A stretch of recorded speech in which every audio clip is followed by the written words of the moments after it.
Aloha mai kako. Thank you for being here today and for taking the time to watch this video. As you transition from prison into the community, you may be experiencing a lot of different emotions. This can be very scary. It's up to you. You have the choice to make your life different. We are just here to guide you. Change, it can be scary, but it is always possible. Thank you for being here today, and we look forward to working with you.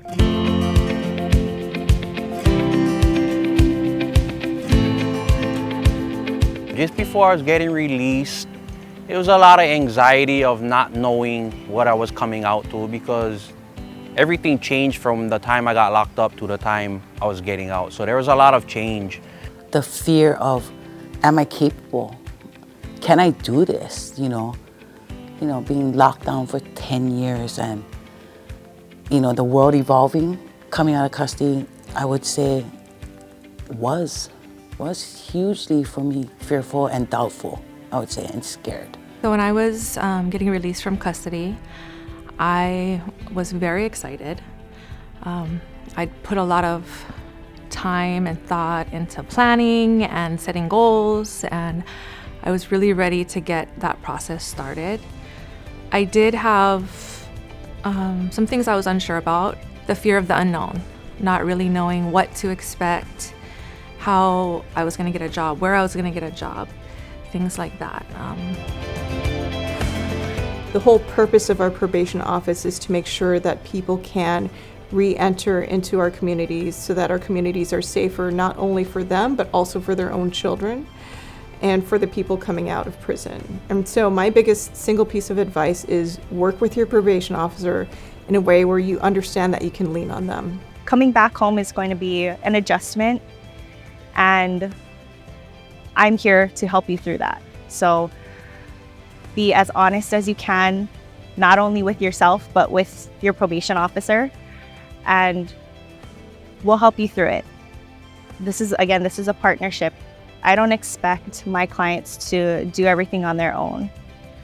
My hope is that if you're struggling, or if you're unsure, or if you're just needing someone to talk to, that you can call me.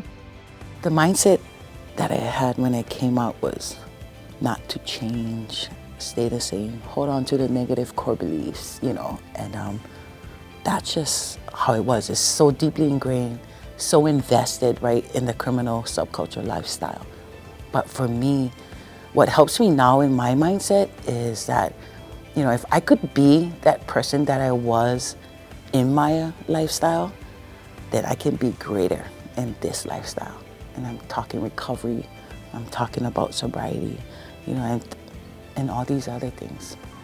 For me to put a lot of my old past history behind me and try to move forward, it was a game changer, because still till today I see old friends and old acquaintances, but you just have to always keep it in your mind that, you don't want to end up making a move where it puts you back into prison, because you don't know what the motive of somebody else is, why they're talking to you. It's just a lot. You just have to know how to separate everything.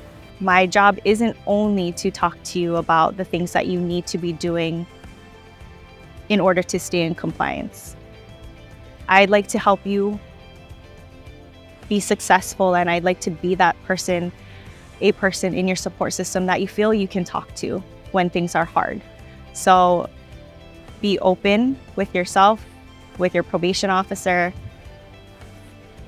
and take the time that you need to focus on yourself, because it will be overwhelming, but you're not alone. I absolutely think that if you're coming out of custody, having goals is very important. I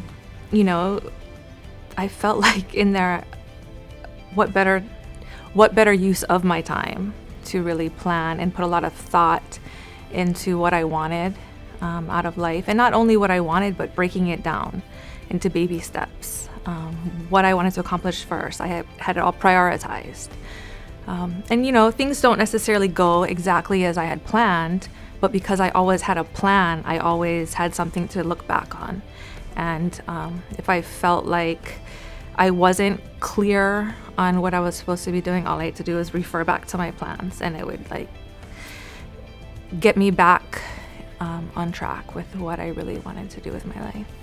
The mindset that you need ultimately is you can make it. If you are already on the verge of getting out and close to the door of getting out, and you're already thinking that you're gonna go and do the same things that you were doing before you got locked up, you already lost. So your mindset is already negative. You have to already think that it's gonna be something new that you're gonna do. You're gonna try to be positive out there and do other positive things and change your mentality of what you used to do. I believe the judge played a huge role, and I failed to see her as someone that supported me. I looked at her as more of somebody that was opposing or, on that side. But really, she just wanted the best for me. I just couldn't see it, but I know now. Nobody in the system wants to see people to fail once they're out of prison. Nobody does. Everybody in that courtroom, everybody who's part of that case wants the person who's coming out of prison to succeed, because it doesn't do anybody any good if they don't. And so that team to me is a collaborative approach of people from the prosecution, from the defense, from probation, and all of us working together with the treatment providers to make sure that the person on supervision has the greatest likelihood of success once they move through their supervision process. And not only once they move through their supervision process, but also once they launch out of supervised release. One of our primary goals isn't just success under supervision, it's success after supervision. We want to hear the stories that I know the probation officers hear from their clients after they've left supervision about how well they're doing. That is such a moment of pride for all of us, not just the person who's left supervision, but including myself as a judge and even the prosecutors and the defense attorneys.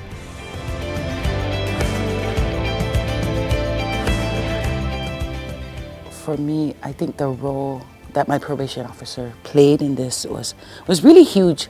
And at that time, I didn't realize the positive impact that it could have been for me. I had recognized later on that, it was me.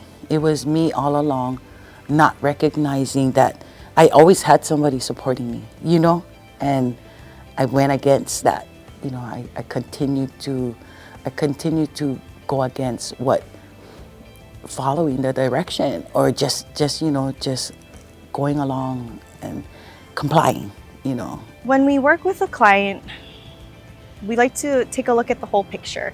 And while our main job, or what may be perceived as our main job, is compliance with their conditions, we want our clients to be successful and to succeed and be happy, whatever that means to them.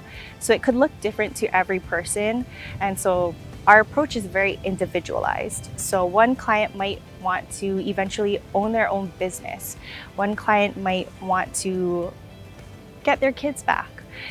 Success looks different to everyone. And so if they're in that positive mindset and they're working towards something and working towards a goal that they have chosen for themselves, I want to be able to support that. And if that's something that they're doing, that's the motivation, a lot of the motivation that will help keep them on that path and help them want to stay in the community, help them want to do all of these things that will eventually help set them up in the long run to meet their goals, or at least start working towards success. My relationship with my probation officer is actually awesome. So, without her, I wouldn't be where I am today. There's a lot of struggles that we did go through in the beginning, a lot of ups and downs, But fortunate for me, you're very understanding, and you helped me a lot through my real struggles that I was going through. You gave me a lot of good advice. The turning point for me was when I was incarcerated and I was in the RDAP program, and one of the counselors was talking about statistics, and statistically how many of us would be sober a year after release. And for me, I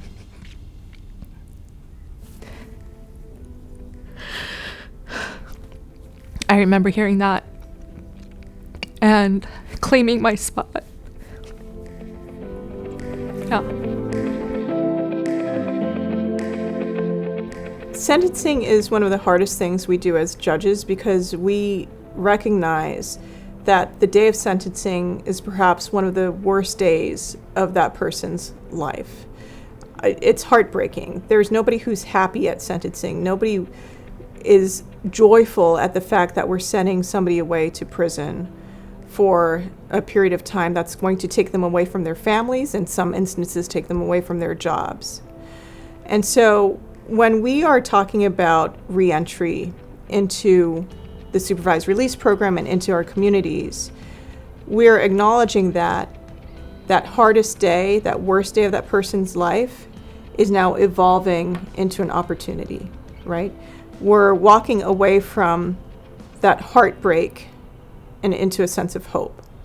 It's a choice of what you want to do with your life when you're out there. Everyone has a choice, you know. You could always do something negative and blame your past, or you could take that choice and turn it into a positive. I mean, it all depends on how you feel and what you really want to do with your life.